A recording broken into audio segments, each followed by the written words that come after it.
Before I continue, I'd like to review some of our learning. So, what are the sub-skills of writing? We learned it today. Two major sub-skills, and in each of them are several techniques or skills. What are the two sub-skills of writing according to the Cambridge Teaching Knowledge Test? Quickly, we're just reviewing what we learned before we finish, we close. Can you remember the writing sub-skills? I'm waiting. Yes? Can I give you one? If I give you one, will you remember the other? One is communication. What is the opposite of communication in grammar?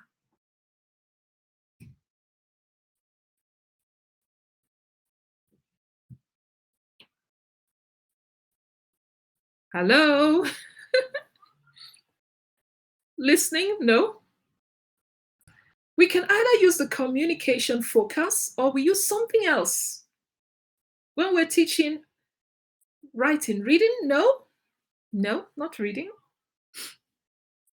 Do you remember accuracy? When we're teaching reading, we have to teach our learners about spelling, how to write their letters. You know, we're looking at grammatical structure, we're looking at the format or the layout. All of that is accuracy.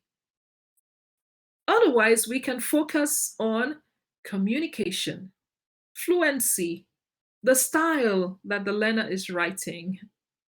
Okay, so those are soft skills. Now, let's look at the stages of writing. Can you mention the stages of writing in any order? You don't have to put it in the correct order. I can put it in the correct order for you. What are the different stages of writing? Any one of them? Can I give you one? Brainstorming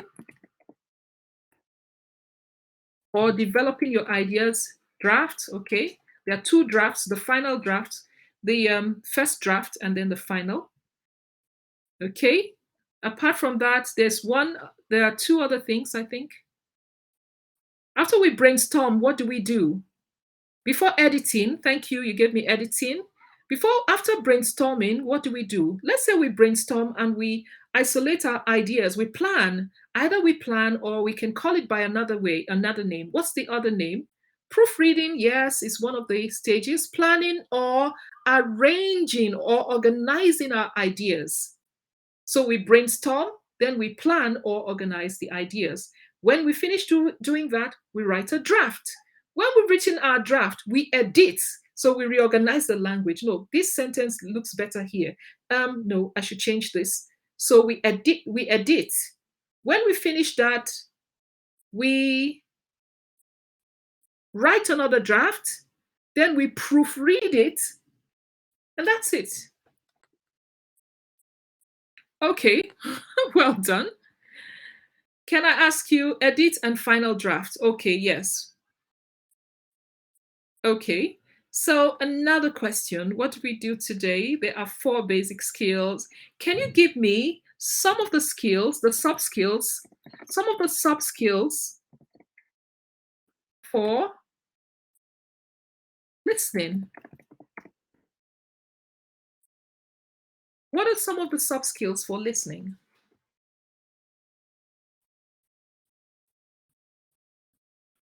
It's the same sub-skills for reading. So what are they?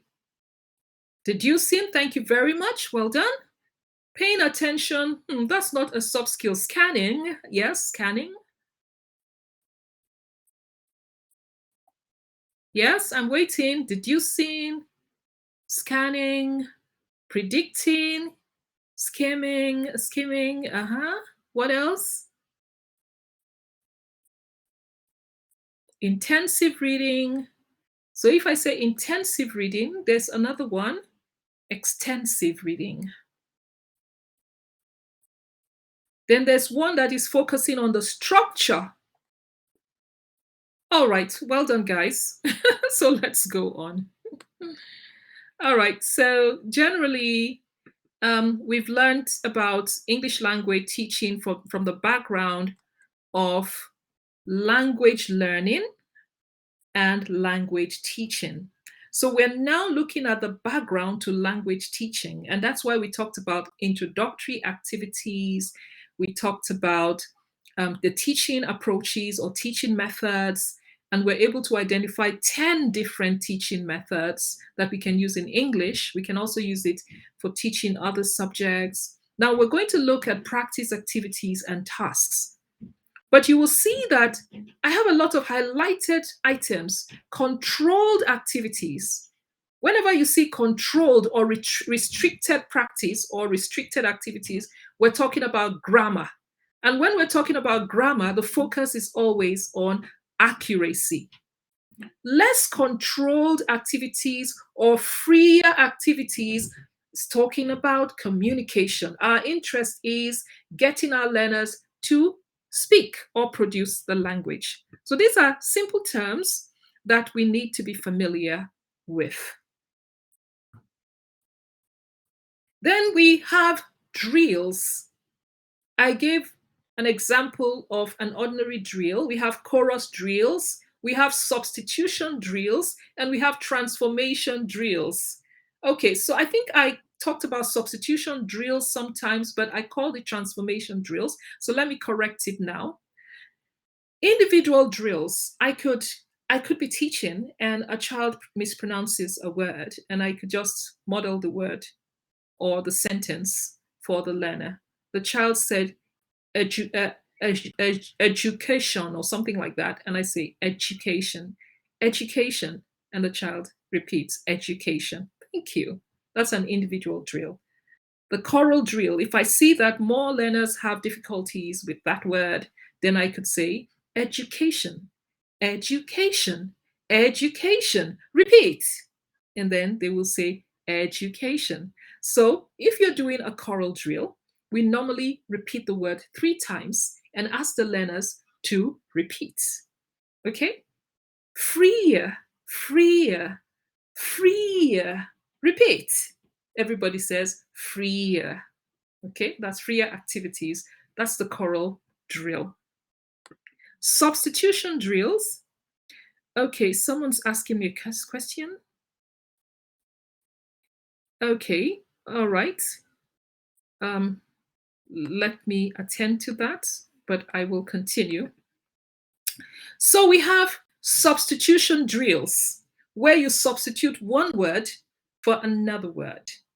Okay, the man jumped for joy. The man, somebody changes it to leaped for joy. That's a substitution drill. I saw a beautiful woman. I saw a lovely woman. So another student says, I saw an attractive woman. That's a substitution drill. So you see, the practice is controlled. I saw woman is always controlled, and we're controlling by transforming, substituting beautiful for lovely or attractive. So that's a substitution drill. The transformation drill is where we transform, let me see, I confuse both of them. Transformation drill. We transform the sentence by changing the expression to another expression, meaning the same thing. That's the transformation drill.